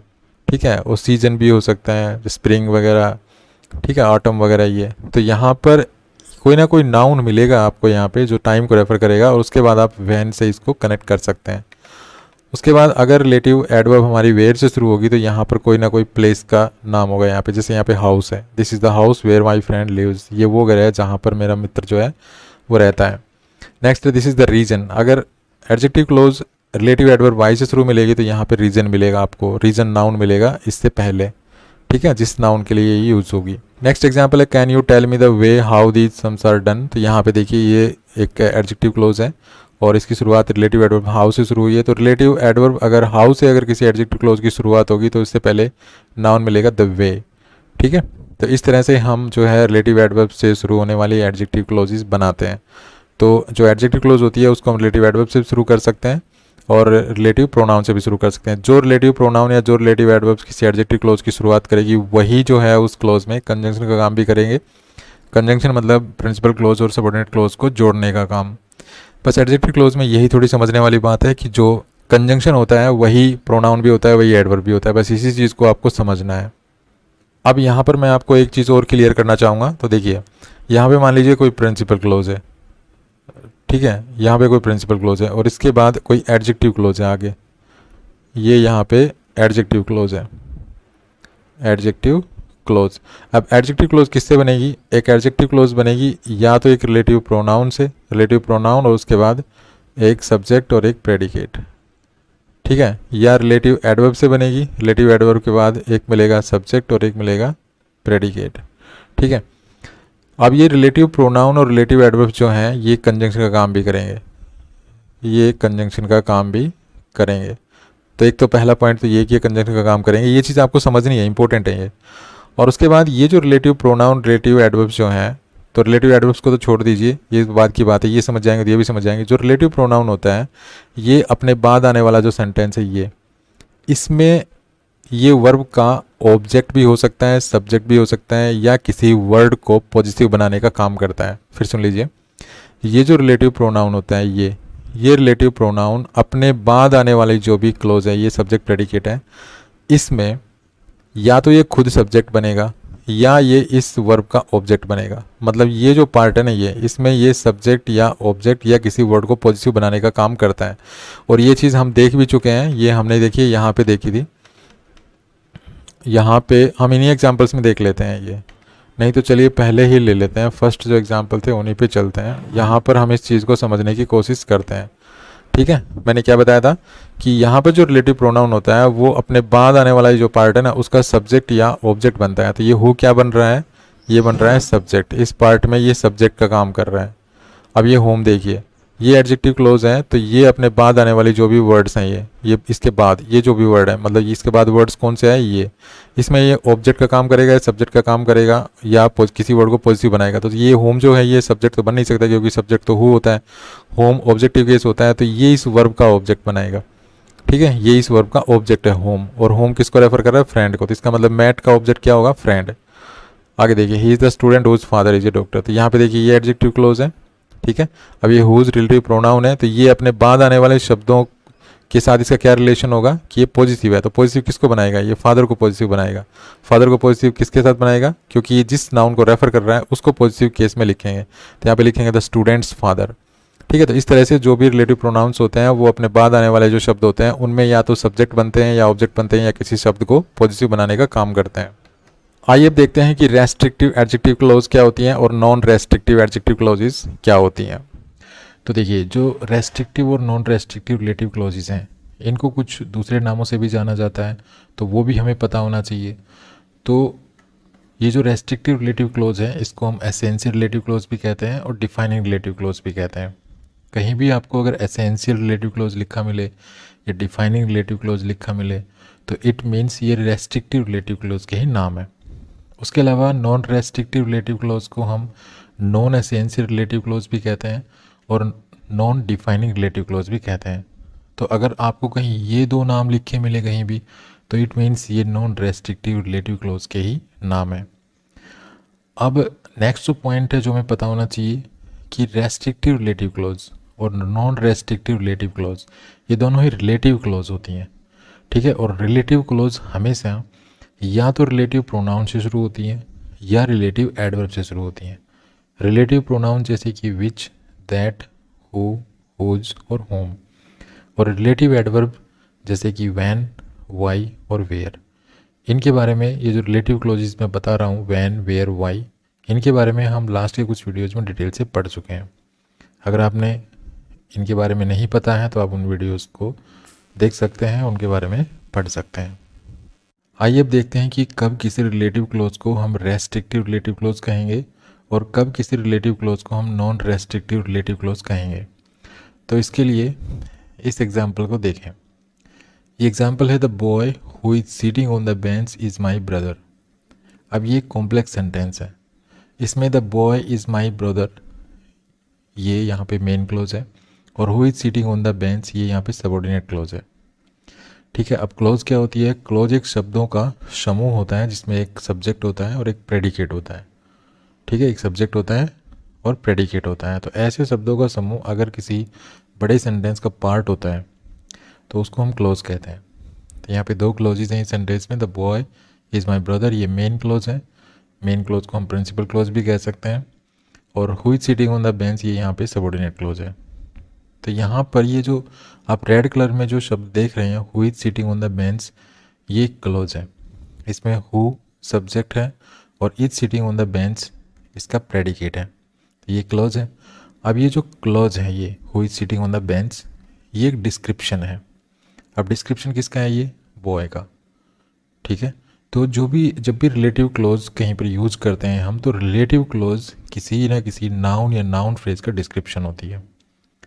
तो जब भी कोई क्लॉज अपने पहले आए एंटीसीडेंट जो कि कोई नाउन या नाउन फ्रेज होती है उसको अगर डिस्क्राइब कर रहा हो तो वो वहाँ पे वो क्लॉज रिलेटिव क्लॉज होती है। तो यहाँ पे जो who is seating on the bench है ये इस द बॉय ये जो नाउन फ्रेज है इसको डिस्क्राइब कर रही है, ठीक है। अब यहाँ पे हु रिलेटिव प्रोनाउन है जो कि यहाँ पे सब्जेक्ट का काम कर रहे हैं और is seating on the bench इस क्लॉज का प्रेडिकेट है। अब नेक्स्ट सेंटेंस देखिए, Soman who is seating on the bench is my brother. अब इस सेंटेंस में भी दो क्लॉजेज हैं, एक तो सोहन इज माई ब्रदर ये मेन क्लॉज है और who is seating on the bench ये यहाँ पे रिलेटिव क्लॉज है। रिलेटिव क्लॉज भी कह सकते हैं, यहाँ पे सबऑर्डिनेट क्लॉज भी कह सकते हैं, ठीक है। तो यहाँ पे who is seating on the bench ये जो इन्फॉर्मेशन है ये इन्फॉर्मेशन एक क्लॉज है जो कि सोहन को डिस्क्राइब कर रही है, सोहन के लिए लिखी गई है, ये सोहन को रेफर कर रही है।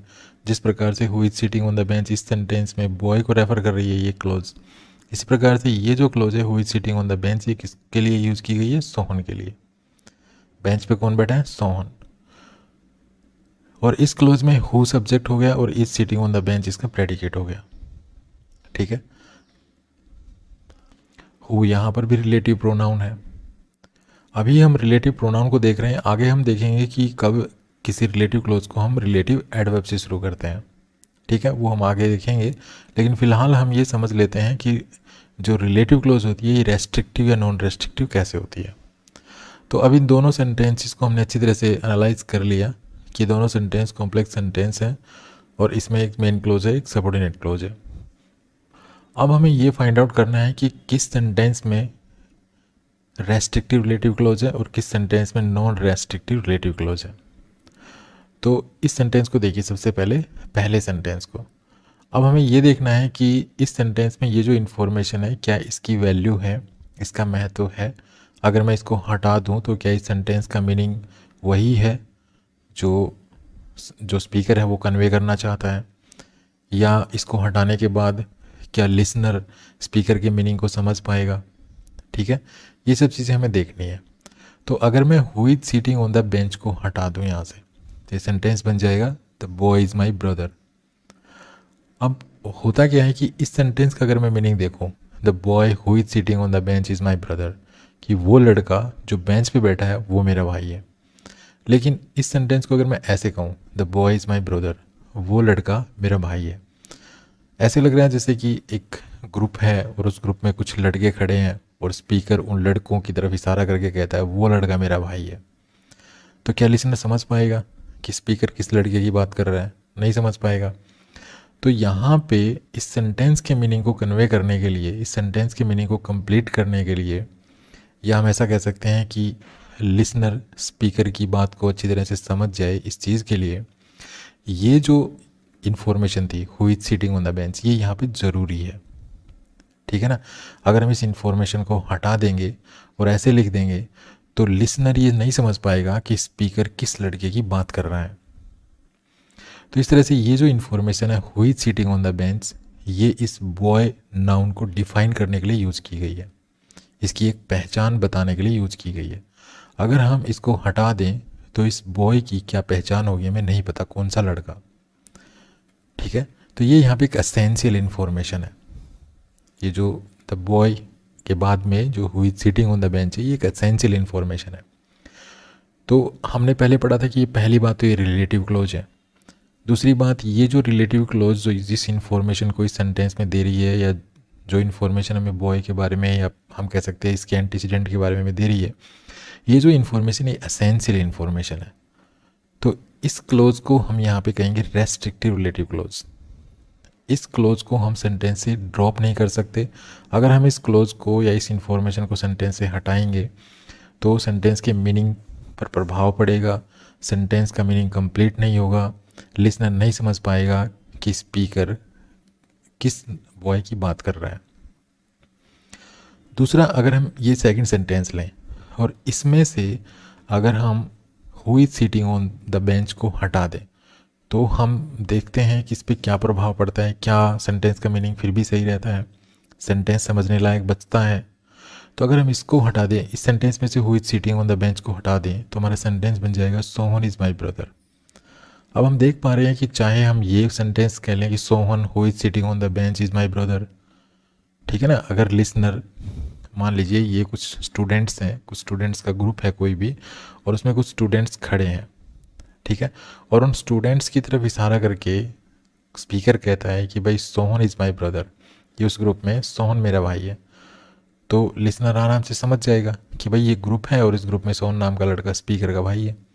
तो यहाँ पे स्पीकर को सोहन के बारे में बताने के लिए इस इन्फॉर्मेशन की ज़्यादा ज़रूरत नहीं है। ठीक है ना, इस इन्फॉर्मेशन के बगैर भी ये सेंटेंस कंप्लीट है। इसके मीनिंग में कोई भी जो है अस्पष्टता नहीं है, ये बिल्कुल मीनिंगफुल सेंटेंस बचता है। तो यहाँ पे हम देख रहे हैं कि अगर हम इस इन्फॉर्मेशन को हटा भी दें, who is seating on the bench को हटा भी दें मान लीजिए, और इस सेंटेंस को कुछ ऐसा कर दें सोहन इज़ माई ब्रदर, तो भी सेंटेंस सही है, कोई कन्फ्यूजन नहीं है। तो यहाँ पे ये जो क्लोज है who is seating on the bench, ये यहाँ पे नॉन एसेंशियल रिलेटिव क्लोज है।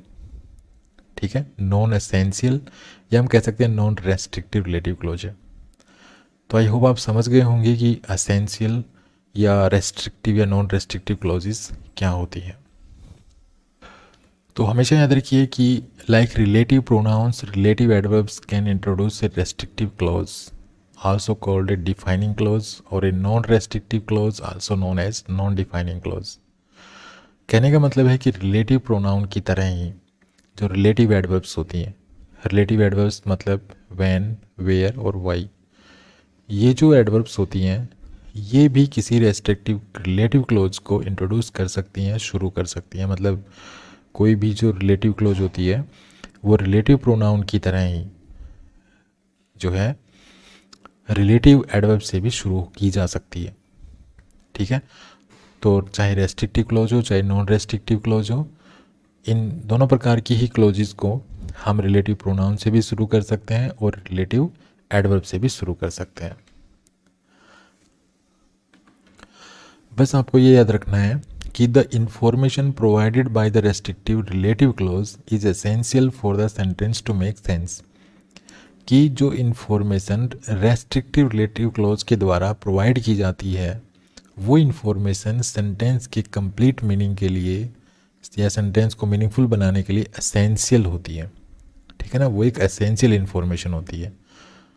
तो जो भी रेस्ट्रिक्टिव क्लोज जो इन्फॉर्मेशन देती है अपने एंटीसीडेंट के बारे में, जो एंटीसीडेंट नाउन या नाउन फ्रेज होता है, तो उसके बारे में जो इन्फॉर्मेशन देती है रेस्ट्रिक्टिव रिलेटिव क्लोज, वो इन्फॉर्मेशन सेंटेंस के मीनिंग के लिए, सेंटेंस के कंप्लीट मीनिंग के लिए, या ये बताने के लिए कि स्पीकर किस चीज़ के बारे में जिक्र कर रहा है, तो उसके लिए वो इन्फॉर्मेशन एसेंशियल होती है। ठीक है, अभी हम अपने वापस सेंटेंस पे अगर चलें तो देखिए, the boy who is sitting on the bench, यहाँ पे जो who is sitting on the bench है ये एसेंशियल इन्फॉर्मेशन है। अगर हम इसको हटा दें तो इस सेंटेंस का वो मीनिंग नहीं बचेगा जो इस रियल सेंटेंस का मीनिंग है। ओके, तो इस प्रकार से रेस्ट्रिक्टिव रिलेटिव क्लोज हमेशा कैसी इन्फॉर्मेशन देगी, एसेंशियल इन्फॉर्मेशन देगी अपने एंटीसीडेंट के बारे में।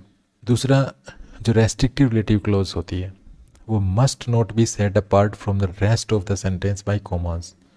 कि जो रेस्ट्रिक्टिव रिलेटिव क्लोज होती है उसको बाकी को जो सेंटेंस होता है उससे हम कोमा के द्वारा सेपरेट नहीं करते हैं। अभी अपने उन दोनों सेंटेंसेस भी एक बार फिर से चलते हैं।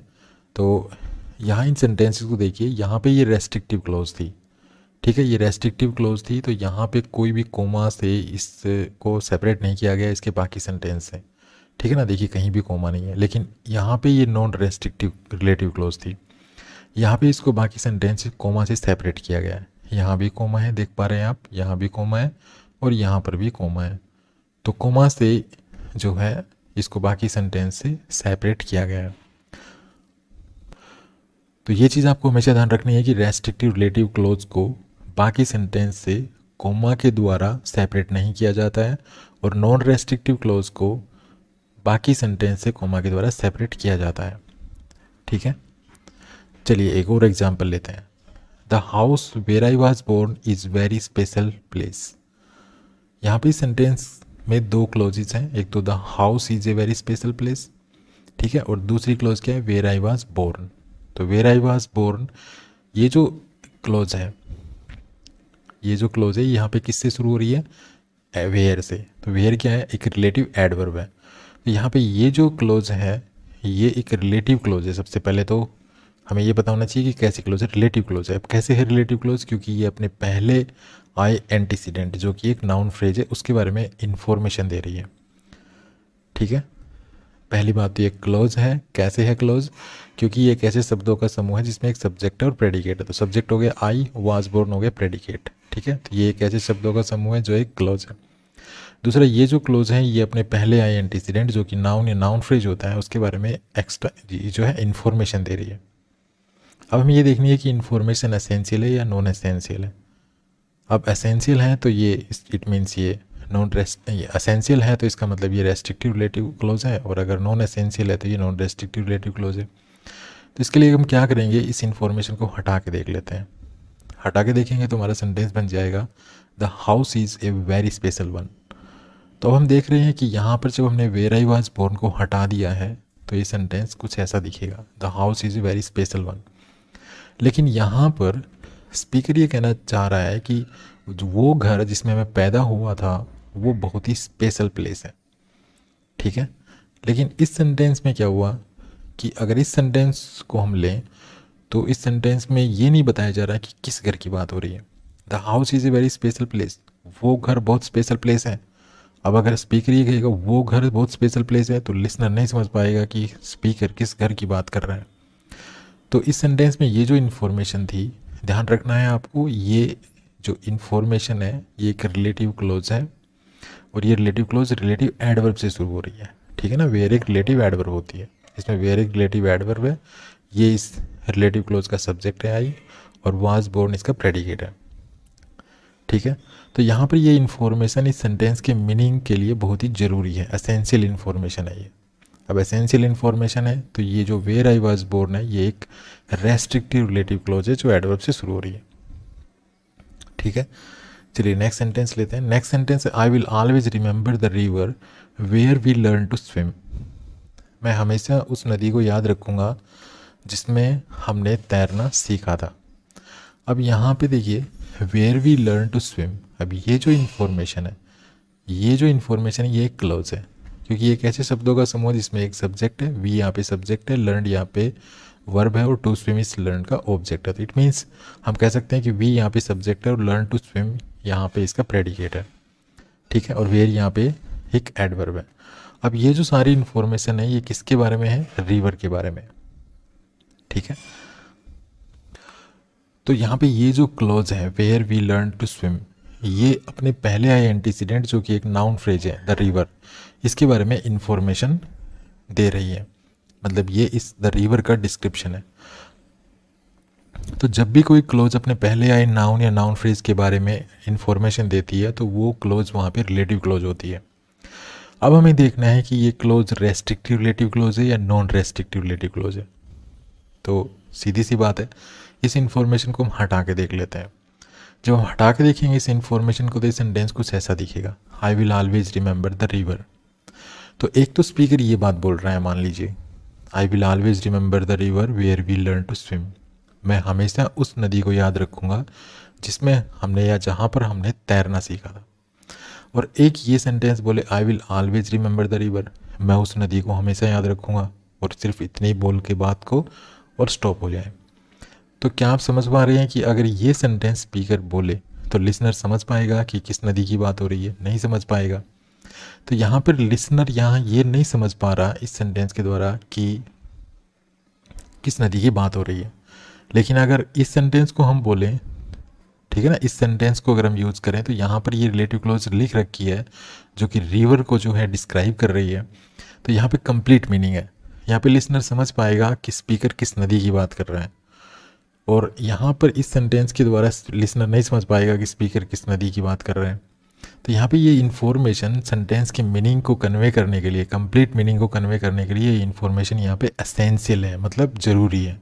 इसको हम हटा नहीं सकते हैं, हटा देंगे तो सेंटेंस की मीनिंग पे प्रभाव पड़ेगा और लिसनर नहीं समझ पाएगा कि स्पीकर किस नदी की बात कर रहे हैं। तो ये एसेंशियल इन्फॉर्मेशन है। अब एसेंशियल इन्फॉर्मेशन है तो जब essential information relative close convey करती है तो वहाँ पे वो कैसी रिलेटिव क्लोज होती है? वो रेस्ट्रिक्टिव रिलेटिव क्लोज होती है। तो यहाँ पर ये रेस्ट्रिक्टिव रिलेटिव क्लोज है। रेस्ट्रिक्टिव रिलेटिव क्लोज कह लें या एसेंशियल रिलेटिव क्लोज कह लें या डिफाइनिंग रिलेटिव क्लोज कह लें।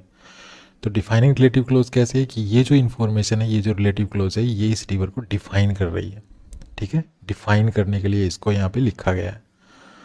चलिए एक और सेंटेंस लेते हैं। Yesterday was the day when I met my husband for lunch. अब यहाँ पे देखिए येस्टरडे वॉज द डे, कल वो दिन था जब मैं अपने पति से लंच के लिए मिली। तो यहाँ पर कोई स्त्री है, वो अपनी फ्रेंड से कह रही होगी कि कल वो दिन था जब मैं अपने पति से लंच के लिए मिली। तो यहाँ पे जो स्पीकर है उसने यहाँ पे द डे को डिफाइन करने के लिए ये इन्फॉर्मेशन यूज़ की है। अब ये जो इन्फॉर्मेशन है ये इस डे का डिस्क्रिप्शन है। ठीक है, और ये एक क्लोज है। क्लोज कैसे है? क्योंकि ये सबड़ी सेंटेंस का पार्ट है, इसमें ये आई सब्जेक्ट है और met my husband for lunch ये इस क्लोज का प्रेडिकेट है, और ये इसके पहले आई एंटीसीडेंट जो कि नाउन फ्रेज है द डे, उसका डिस्क्रिप्शन है। तो ये पहली बात तो ये रिलेटिव क्लोज हो गई, ये तो क्लियर हो गया कि रिलेटिव क्लोज है। अब रिलेटिव क्लोज है तो ये रेस्ट्रिक्टिव रिलेटिव क्लोज है या नॉन रेस्ट्रिक्टिव रिलेटिव क्लोज है। इस चीज़ को समझने के लिए हम इस इंफॉर्मेशन को हटा दें तो सेंटेंस बन जाएगा येस्टरडे वाज द डे, कल वो दिन था। अब आप थोड़ा सोच के देखिए, अगर स्पीकर किसी से ये कहे कि कल वो दिन था और बस वहीं पे रुक जाए, आगे कुछ ना बोले, तो लिसनर क्या समझेगा? उसकी बात को नहीं समझेगा। तो यहाँ पे लिसनर ये एक सवाल खड़ा कर सकता है, एक स्वाभाविक सा क्वेश्चन खड़ा कर सकता है, भाई कौन सा दिन? अगर आप कहीं से कहें, आप किसी को ये कहें येस्टरडे वाज द डे, कल वो दिन था, और आगे कुछ ना बोले, तो जो सामने जो सुन रहा है वो आपसे क्वेश्चन भी कर सकता है, भाई कौन सा दिन? ठीक है, तो यहाँ पर ये जो इन्फॉर्मेशन है when I met my husband for lunch, ये इस सेंटेंस के मीनिंग को कन्वे करने के लिए, कंप्लीट मीनिंग को कन्वे करने के लिए यहाँ पे ज़रूरी है। अगर हम इस इन्फॉर्मेशन को हटा देते हैं तो सेंटेंस का मीनिंग अधूरा सा लगता है। तो यहाँ पर ये जो इन्फॉर्मेशन है ये असेंशियल इन्फॉर्मेशन है जो कि डे के बारे में। तो यहाँ पे पहली बात तो ये रिलेटिव क्लोज है, रिलेटिव क्लोज है तो ये असेंशियल इन्फॉर्मेशन है, असेंशियल इन्फॉर्मेशन है तो इट मीन्स ये कैसी क्लोज हुई, restrictive relative clause. Next sentence देखिए, I don't know the reason why he got angry. अब यहाँ पे द रीज़न नाउन है, नाउन फ्रेज है एक, और यहाँ पे वाई ही गोट एंग्री, इस ये जो इन्फॉर्मेशन है वाई ही गोट एंग्री ये इस रीज़न का डिस्क्रिप्शन है, ठीक है। अब वाई ही गोट एंग्री अगर इस रीज़न का डिस्क्रिप्शन है तो इट मीन्स ये रिलेटिव क्लोज है। ये वाई यहाँ पे रिलेटिव एडवर्ब है, ही यहाँ पे इस क्लोज का सब्जेक्ट है और गोट एंग्री इस क्लोज का प्रेडिकेट है, तो ये रिलेटिव क्लोज है। अब रिलेटिव क्लोज है तो ये एसेंशियल है या नॉन एसेंशियल है, इट मीन्स ये रेस्ट्रिक्टिव है या नॉन रेस्ट्रिक्टिव, ये हम देखेंगे। इसको देखने के लिए हम क्या करेंगे, इस इन्फॉर्मेशन को हटा के देख लेते हैं, और हटा के अगर इसको देखेंगे तो ये सेंटेंस कुछ ऐसा बनेगा, I don't know the reason. तो I don't know the reason अगर हम कहते हैं तो ये नहीं पता चल रहा है कि किस रीजन की बात हो रही है, लिसनर ये नहीं समझेगा कि स्पीकर किस रीजन की बात कर रहे हैं, ठीक है। तो यहाँ पे ये इन्फॉर्मेशन एसेंशियल इन्फॉर्मेशन है, तो यहाँ पे ये जो क्लोज है ये कैसी क्लोज हुई, रेस्ट्रिक्टिव रिलेटिव क्लोज। इसी प्रकार से एक और एग्जाम्पल लेते हैं, do you know the reason why the sky is blue. क्या तुम ये कारण बता सकते हो, कारण जानते हो कि जो आसमान है वो ब्लू क्यों है। तो यहाँ पर ये देखिए ये रीज़न को डिस्क्राइब किया जा रहा है Y the sky is blue से। तो ये जो इन्फॉर्मेशन है Y the sky is blue ये द रीज़न का डिस्क्रिप्शन है। ये द रीज़न यहाँ पर एक नाउन फ्रेज है। तो ये एक एसेंशियल या रेस्ट्रिक्टिव रिलेटिव क्लोज है या नॉन रेस्ट्रिक्टिव रिलेटिव क्लोज है। इस चीज़ को समझने के लिए फिर से एक बार इसको हम ड्रॉप करके देख लेते हैं। तो अगर हम Y the sky is blue ये जो इन्फॉर्मेशन है, ठीक है ना, ये जो इन्फॉर्मेशन है इसको अगर हम हटा दें तो ये सेंटेंस कुछ ऐसा बनेगा, do you know the reason, क्या तुम वो कारण जानते हो। तो यहाँ पे भी लिसनर ये नहीं समझ पा रहा कि किस रीज़न की बात हो रही है, ठीक है। तो यहाँ पर Y the sky is blue ये इन्फॉर्मेशन यहाँ पे एसेंशियल इन्फॉर्मेशन है, सेंटेंस के मीनिंग को कंप्लीट करने के लिए इस इन्फॉर्मेशन की ज़रूरत है, इसको हम हटा नहीं सकते हैं। तो इस प्रकार से यहाँ पर ये जो Y the sky is blue और यहाँ पे वाई ही गोट एंग्री ये दोनों एसेंशियल इन्फॉर्मेशन हैं, इनको हम यहाँ से नहीं हटा पाएंगे। इसीलिए ये जो क्लोजेज है, पहली बात तो ये क्लोजेज है, ठीक है, ये क्लोज है, ये भी क्लोज है, ये भी क्लोज है। ये क्लोज कैसे है, क्योंकि ये अपने पहले आए एंटीसीडेंट जो कि नाउन फ्रेज है उसका डिस्क्रिप्शन है। यहाँ पर ये जो क्लोज है ये अपने पहले आए नाउन फ्रेज द रीजन का डिस्क्रिप्शन है। तो पहली बात तो ये रिलेटिव क्लोजेज हैं। अब रिलेटिव क्लोजेज हैं तो ये हमने देख लिया कि एसेंशियल है कि नॉन एसेंशियल है, मतलब इस सेंटेंस की मीनिंग के लिए ज़रूरी है या नहीं है। तो ज़रूरी है ये, अगर हम इन इन्फॉर्मेशंस को हटा देते हैं तो सेंटेंस की मीनिंग पे प्रभाव पड़ता है। तो ये एसेंशियल है, सेंटेंस की मीनिंग के लिए ज़रूरी है। तो ज़रूरी है तो यहाँ पर हम क्या कहेंगे कि ये कैसी क्लोजेज हैं, रेस्ट्रिक्टिव रिलेटिव क्लोजेज हैं। तो अभी तक हमने रेस्ट्रिक्टिव रिलेटिव क्लोजेज के एग्जांपल्स देखे। आइए अब देखते हैं नॉन रेस्ट्रिक्टिव क्लोजेज क्या होती हैं। तो नॉन रेस्ट्रिक्टिव रिलेटिव क्लोजेज को पढ़ने से पहले हम इसके बारे में कुछ इंपॉर्टेंट पॉइंट्स देख लेते हैं। तो the information provided by the non restrictive relative clauses is not essential for the sentence to make sense. Sentence में जो information non restrictive relative clauses के थ्रू जो है हमें मिलती है वो इन्फॉर्मेशन सेंटेंस की मीनिंग के लिए, सेंटेंस के कंप्लीट मीनिंग के लिए जो है एसेंशियल नहीं होती है, वो एक एडिशनल इन्फॉर्मेशन होती है, वो सेंटेंस की मीनिंग के लिए ज़रूरी भी नहीं होती है। अगर हम उसको हटा दें तो कोई फ़र्क नहीं पड़ता है सेंटेंस की मीनिंग पर। लेकिन जहाँ रेस्ट्रिक्टिव क्लोजेस की बात हो रही थी अभी तक, तो वहाँ पे हम देख रहे थे कि जब हम रेस्ट्रिक्टिव क्लोज को अगर हटा दें, ठीक है ना, रेस्ट्रिक्टिव रिलेटिव क्लोज के माध्यम से जो इन्फॉर्मेशन दी जा रही है सेंटेंस में, अगर उसको हटा दें तो सेंटेंस की मीनिंग पे प्रभाव पड़ रहा था। लेकिन नॉन रेस्ट्रिक्टिव रिलेटिव क्लोजेस ऐसी इन्फॉर्मेशन होती हैं जिसको अगर हम सेंटेंस से हटा भी दें, ड्रॉप भी कर दें, तो सेंटेंस की मीनिंग पे कोई प्रभाव नहीं पड़ता है, क्योंकि ये जो इन्फॉर्मेशन होती है ये एडिशनल इन्फॉर्मेशन होती है, एक्स्ट्रा इन्फॉर्मेशन होती है। तो जैसा कि मैंने आपको बताया था कि जो रेस्ट्रिक्टिव रिलेटिव क्लोज होती हैं और जो नॉन रेस्ट्रिक्टिव रिलेटिव क्लोज होती हैं उनको हम रिलेटिव प्रोनाउन से भी शुरू कर सकते हैं और रिलेटिव एडवर्ब से भी शुरू कर सकते हैं। रेस्ट्रिक्टिव रिलेटिव क्लोजेस को अगर आप एडवर्ब से शुरू करेंगे तो उनको तो आप व्हेन, वेयर, वाई किसी से भी शुरू कर सकते हैं। लेकिन जो नॉन रेस्ट्रिक्टिव रिलेटिव क्लोज होती हैं जिनको हम एडवर्ब से शुरू कर रहे हैं, तो सिर्फ 2 एडवर्ब ही यूज़ की जा सकती हैं नॉन रेस्ट्रिक्टिव रिलेटिव क्लोज को इंट्रोड्यूस करने के लिए। और वो एडवर्ब कौन सी है? वो एडवर्ब है वेयर और व्हेन।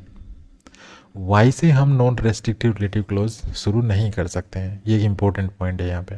तीसरा, जो नॉन रेस्ट्रिक्टिव रिलेटिव क्लोजेस होती हैं, तो ये तो हमने सेंटेंस, ये तो हमने वीडियो के शुरू में ही देख लिया था कि जो भी नॉन रेस्ट्रिक्टिव रिलेटिव क्लोजेस होती हैं उनको, चाहे वो रिलेटिव प्रोनाउन से शुरू हो, चाहे वो रिलेटिव एडवर्ब से शुरू हो, अगर वो नॉन रेस्ट्रिक्टिव रिलेटिव क्लोज है तो हम उसको बाकी के सेंटेंसेस कोमा से सेपरेट करते हैं।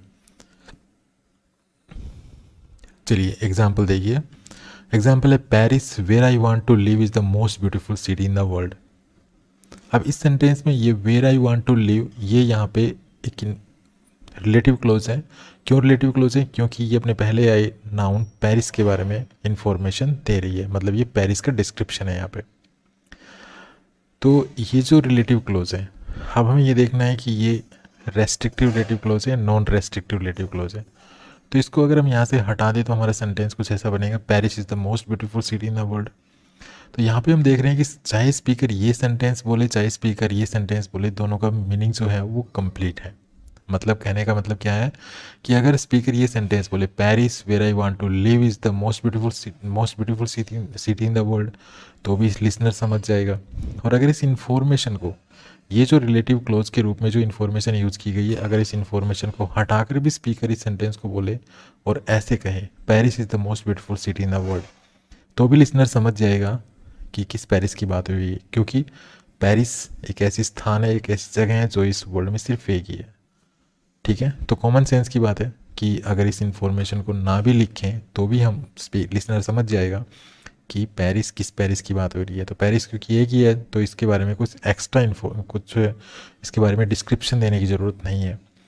तो यहाँ पर ये जो इन्फॉर्मेशन है where I want to live, ये यहाँ पे एक एडिशनल इन्फॉर्मेशन है, एक्स्ट्रा इन्फॉर्मेशन। इस इन्फॉर्मेशन की ज़रूरत नहीं है हमें ये बात बताने के लिए। ठीक है, स्पीकर अगर ये बात बताना चाहता है कि Paris is the most beautiful city in the world, इस सेंटेंस को या इस बात को बताने के लिए अगर वो ये इन्फॉर्मेशन इस सेंटेंस में यूज़ ना भी करे तो भी इस सेंटेंस का मीनिंग पूरा है। इस सेंटेंस के मीनिंग में कोई भी दिक्कत नहीं है। तो चाहे हम इस इन्फॉर्मेशन को हटा दें या इस इन्फॉर्मेशन को लिखा रहने दें, कोई फ़र्क तो पड़ने वाला है नहीं। तो ये जो रिलेटिव क्लोज है इसको हम यहाँ पे कहेंगे नॉन रेस्ट्रिक्टिव रिलेटिव क्लोज, क्योंकि ये एक ऐसी रिलेटिव क्लोज है जो एसेंशियल इन्फॉर्मेशन नहीं दे रही है। ये यहाँ पे जो इन्फॉर्मेशन दे रही है वो एक्स्ट्रा इन्फॉर्मेशन है पेरिस के बारे में। नेक्स्ट सेंटेंस है May when flowers bloom is my favourite month of the year. अब यहाँ पे देखिए इस इन्फॉर्मेशन को, व्हेन फ्लावर्स ब्लूम, अब ये जो इन्फॉर्मेशन है ये इन्फॉर्मेशन एक क्लॉज है। ठीक है, क्लॉज कैसे है कि ये फ्लावर्स तो हो गया सब्जेक्ट और ब्लूम ये वर्ब हो गया इसका प्रेडिकेट, और ये व्हेन यहाँ पे रिलेटिव एडवर्ब है। तो ये एक ऐसी इन्फॉर्मेशन है जो क्लॉज है। अब क्लॉज है तो ये अपने पहले आए नाउन को डिस्क्राइब कर रही है। ठीक है, पहले आए नाउन के बारे में इन्फॉर्मेशन है ये, तो यहाँ पे एक रिलेटिव क्लॉज है। अब रिलेटिव क्लॉज है तो ये कैसे रिलेटिव क्लॉज है, रेस्ट्रिक्टिव रिलेटिव क्लॉज है, नॉन रेस्ट्रिक्टिव रिलेटिव क्लॉज है। तो इसको देखने के लिए हमें क्या करना है, इस इन्फॉर्मेशन को हटा करके देखना है। इसको अगर हटा दें और हटाने के बाद भी सेंटेंस का मीनिंग सही निकले, कोई दिक्कत ना हो, तो इट मीन्स ये इन्फॉर्मेशन यहाँ पे एसेंशियल नहीं है, ये यहाँ पे एक्स्ट्रा इन्फॉर्मेशन है और इसकी कोई ज़रूरत नहीं है इस सेंटेंस में। तो ऐसी स्थिति में इसको हम क्या कहेंगे, नॉन रेस्ट्रिक्टिव रिलेटिव क्लॉज। तो अगर हम इसको हटा भी दें तो सेंटेंस हमारा बन जाएगा May is my favourite month of the year. तो यहाँ पे अगर हम इस इन्फॉर्मेशन को हटा भी दें तो ये सेंटेंस मीनिंगफुल है, लिसनर आराम से समझ सकता है कि स्पीकर किसकी बात कर रहा है। तो स्पीकर जो कहना चाह रहा है लिसनर वो इजीली समझ पा रहा है इस इन्फॉर्मेशन के बगैर भी। तो यहाँ पे जो इन्फॉर्मेशन है ये एसेंशियल इन्फॉर्मेशन नहीं है, यहाँ पे एक्स्ट्रा इन्फॉर्मेशन है। तो ये क्लोज यहाँ पे कैसी क्लोज हुई, नॉन रेस्ट्रिक्टिव रिलेटिव क्लोज या नॉन डिफाइनिंग रिलेटिव क्लोज। और इस क्लोज को जब कोई क्लोज सेंटेंस में होती है और वो नॉन रेस्ट्रिक्टिव होती है, नॉन डिफाइनिंग होती है, तो उसको हम बाकी के सेंटेंस से कोमा से सेपरेट करते हैं। तो यहाँ पे आप देख पा रहे हैं इसको कोमा से सेपरेट किया गया है। ठीक है, तो thanks for watching this video, happy learning, bye bye.